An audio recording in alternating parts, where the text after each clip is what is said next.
think about it again.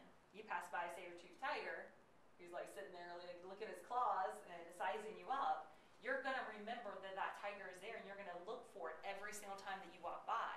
And you're going to step right on that flower that you thought was so beautiful as you're looking for the tiger. Because that flower is not a threat, but that tiger is.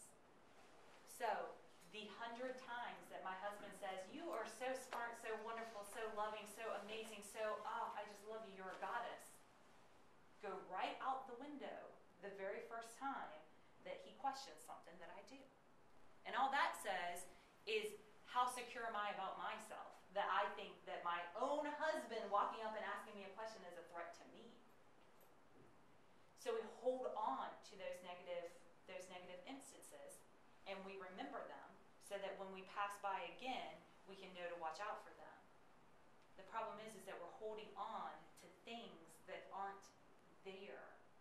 And we're taking that one instance of, I talked to this one man one time, and he looked at me cross-eyed in the middle of what I was saying, so I think that he doesn't like me. Now, every time that I talk to a man, I'm waiting for him to look at me cross-eyed. You know what I mean? Because our mind is the great generalizer. Because if it can generalize, it can predict.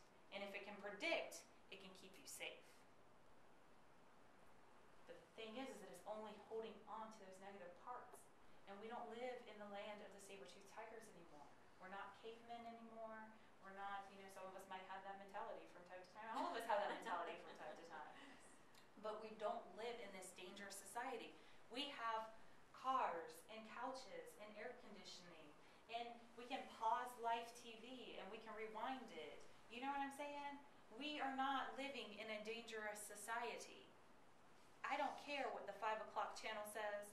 I don't care what you heard somebody say, somebody told somebody who was a coworker that you used to know, friend, as you passed by the gas station one day.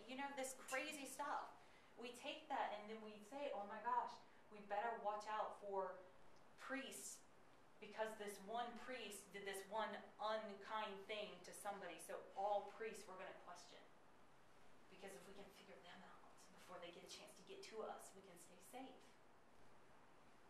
So we're carrying around these ideas and these illusions, and we're holding them to everybody in all instances. And we're stopped. We've moved past our own instincts. We've moved past our own intuition, and we've let fear just drive us. Because we're taught at a very young age to do this by people who were taught at a very young age to do it, by people who were taught by a very young age to do it. So it's kind of become this epidemic and this snowball effect. It's a very great tool, our mind. Very, very, very good tool. But you have to be aware of what it's in charge of. It's not in charge of figuring out how something's going to happen.